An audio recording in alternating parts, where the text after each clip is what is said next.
공정한 기회가 보장되는 평등한 나라를 위하여, 공정한 경쟁이 보장되는 진정한 자유로운 나라를 위하여, 전쟁의 위협이 없는 평화로운 나라를 위하여 우리가 힘을 합치면 우리가 이길 수 있습니다. 새로운 질서 만들 수 있습니다.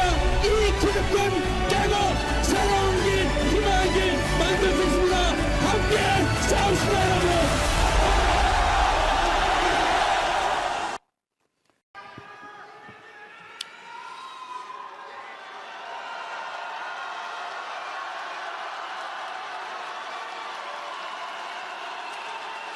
국민 여러분, 그리고 대의원, 당원 동지 여러분, 이재명 다시 인사드리겠습니다.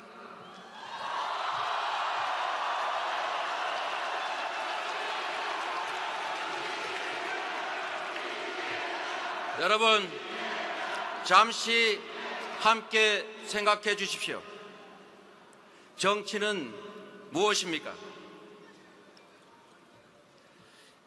인간은 무한한 욕망을 가진 존재입니다. 강자가 약자를 억압하고 빼앗는 것은 욕망의 존재인 인간들이 모여 사는 세상에서 어쩌면 당연한 일일 것입니다. 우리가 국가를 만들고 대통령을 선출해 엄청난 권력과 예산을 맡기고 우리 모두의 약속인 법과 질서에 재산과 자유는 물론 목숨까지 맡겨가면서 우리가 복종하는 이유는 그것이 우리가 공정한 질서 속에서 공평한 기회를 누리고 우리가 기한 만큼의 몫을 차지할 수 있는 공정한 세상을 바라기 때문입니다. 대한민국은 민주공화국이고 그래서 국민이 곧 국가입니다. 모든 국민은 평등하고 자유로우며 인권과 복지가 보장되고 안전하고 평화롭게 살아갈 권리가 있습니다. 정치의 역할은 바로 강자의 힘에 의한 일탈과 횡포, 기회의 독점, 불공정한 구조를 통한 부당한 이익을 억제하고 힘없고 가난한 모든 이들에게 평등한 기회와 공정한 경쟁, 정당한 몫을 보장하기 위한 것입니다. 그렇지 않습니까, 여러분?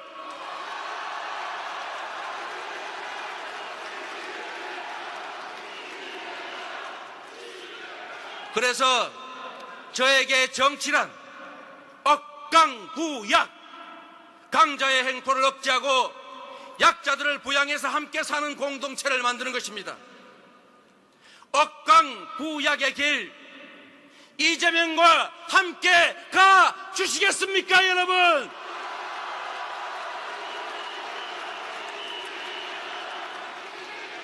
역사 속에서도 억강부약이 작동하지 않고 불평등이 극단화된 그 체제는 무너졌습니다. 공정한 시스템이 작동하는 시대는 흥했습니다. 우리 정치는 민생 서민을 부르짖으면서도 강자의 행포를 방치하고 심지어 장막 뒤에서 강자와 결탁해서 약자들의 기회와 몫을 빼앗았습니다. 소모품인 자동차에는 차값의 2%를 보유세로 내게 합니다. 연 350조 원의 불로소득을 만들어주는 6,500조 원의 토지에는 달랑 9조 원, 0.13%의 세금만 부과합니다.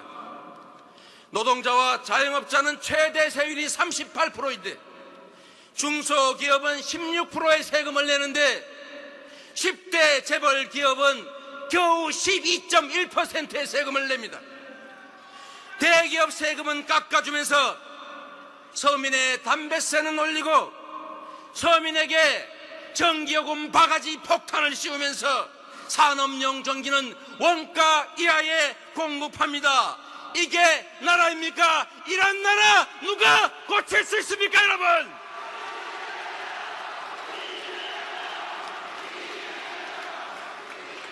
노동자를 보호해야 할 노동부는 대랜 노동자를 탄압하고 불법 장시간 노동을 강요해서 일자리를 줄이고 있습니다. 이런 비정상의 나라 고칠 수 있는 사람 누구입니까?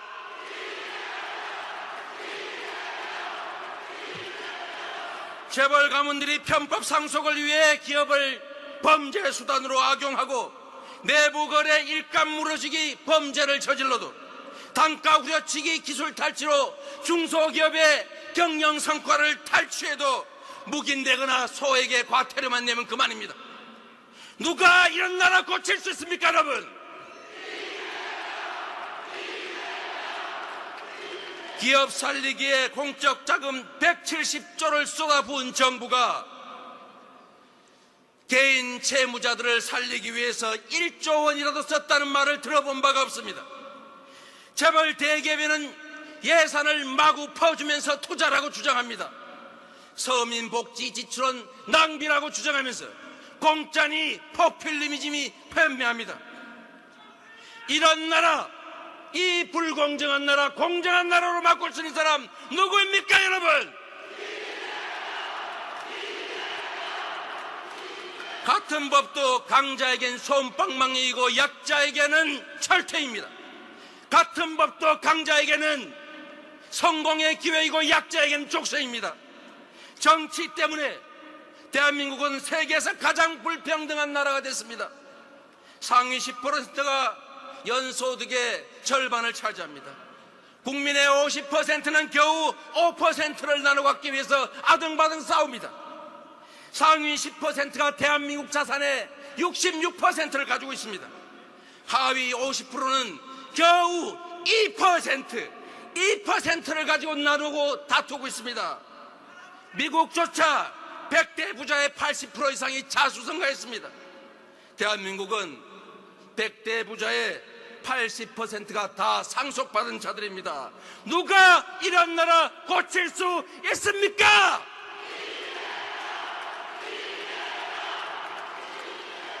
같은 직장에서 같은 일을 하고 같은 성과를 내도 비정규직이란 이유로 보수는 절반입니다. 자살자가 세계 최고입니다. 젊은이들이 죽고 노인이 생을 포기합니다. 국민 여러분, 재벌 황제 경영 해체와 중소기업의 보호, 공정한 경제 질서의 회복, 노동권을 강화하고 노동자를 보호해서 노동자들의 소득, 즉 가계소득을 늘려야 합니다.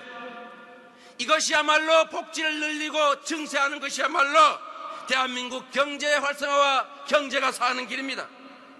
경제 성장과 복지의 강화, 적폐의 청산과 공정한 사회는 같은 길의 다른 이름일 뿐입니다, 여러분.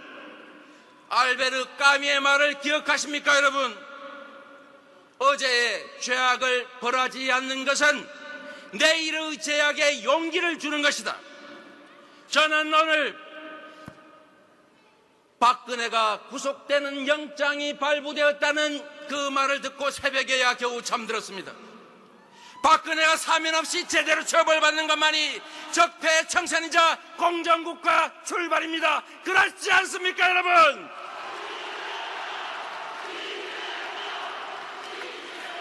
박근혜에 이어 4대 강공 4차원 외교로 수십 아니 100조 원 이상의 국민 혈세를 퍼다 없앤 이명박도 반드시 조사해서 처벌해야 합니다. 기총소사까지 동원해서 광주 학살을 자행한 전두환도 다시 책임을 물어야 하고 박정희와 이승만에게도 최소한 역사적 재평가의 책임을 물어야 합니다, 여러분. 누가 할 수 있습니까? 훔치고 빼앗는 도둑을 잡아야 마을에 평화가 오고 평화롭게 함께 살 수 있습니다. 청산이 있어야 비로소 진정한 통합, 진정한 새 출발이 가능하지 않습니까, 여러분? 누구도 범죄로 돈을 벌고 부자가 되어서는 안 됩니다. 재벌과 최순실, 박근혜 어느 누구든지 범죄 행위로 얻은 불법 수익은 몰수해야 합니다. 그렇지 않습니까? 복지학대 없는 불평등 해소는 불가능합니다. 증세 없는 복지는 박근혜의 말처럼 빈말일 뿐입니다. 증세는 서민이 대상이 아니라 영업이익 500억 이상을 내는 대기업들 440곳, 10억 이상의 초고소득을 하는 우리나라 단 6,000명밖에 없는 이 소수의 초고숙자를 상대로 증세해야 됩니다. 그렇지 않습니까? 노동자를 보호하고 노동권을 강화해서 임금을 올리고 일자리를 늘려서 가계소득이 증가해야 경제가 삽니다. 어차피 쓰는 국가예산 400조 원, 7% 28조 원 아껴서 농민, 농어민, 학생, 아동, 청년들에게 연 100만 원씩 기본소득을 지역화폐로 지급하면 가계소득도 늘어나고 지역경제도 살아나고 골목경제도 살아나고 지방경제도 살아나고 대한민국의 경제가 살아납니다. 이런 거 우리 한번 해보지 않겠습니까? 청산할 기득권과 손을 잡지 말아야 달라붙는 기득권 세력을 독한 마음을 먹고 떼어내야 기득권의 소나기에서 죽어가고 있는 정의와 평등 그리고 희망의 새싹들이 죽지 않습니다. 억강구약이 바로 정치의 역할이며 사명입니다. 일제의 기득권으로부터 자유로운 이재명이 끊임없는 도전으로 위기를 이겨 한계를 넘어온 실력으로 국민과 손잡고 공정사회 건설, 적폐 청산의 역사적 책임을 다하겠습니다, 여러분. 태산을 옮기는 경류도 빗방울에서 출발했던 것처럼 우리의 열망과 작은 헌신들이 모여 꿈과 희망이 넘치는 공정한 새나라 만들어낼 것으로 믿습니다. 지금 이 자리에 이재명이 서 있는 것도 이미 기적입니다. 기적은 시작과 끝을 알 수 없는 것입니다. 공정사회, 홍익인간, 대동세상을 향한 우리의 기적은 여기에서 멈추지 않을 것으로 확신합니다, 여러분. 사랑하는 국민 여러분, 이재명을 찾기 위해서 저 높은 곳을 쳐다보지 마십시오. 거기에는 이재명이 없습니다. 이재명은 바로 여러분들의 옆에 있기 때문입니다. 정치인은 높은 자리에서 국민을 지배하는 것이 아니라 그저 국민에게 고용되어서 국민이 맡긴 권한으로 국민을 위해 일할 의무를 가진 국민의 공복, 즉 모섬일 뿐이기 때문입니다, 여러분.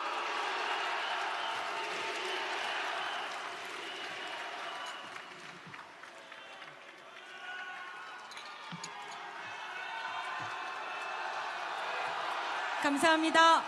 기호 1번 이재명 후보의 연설이었습니다.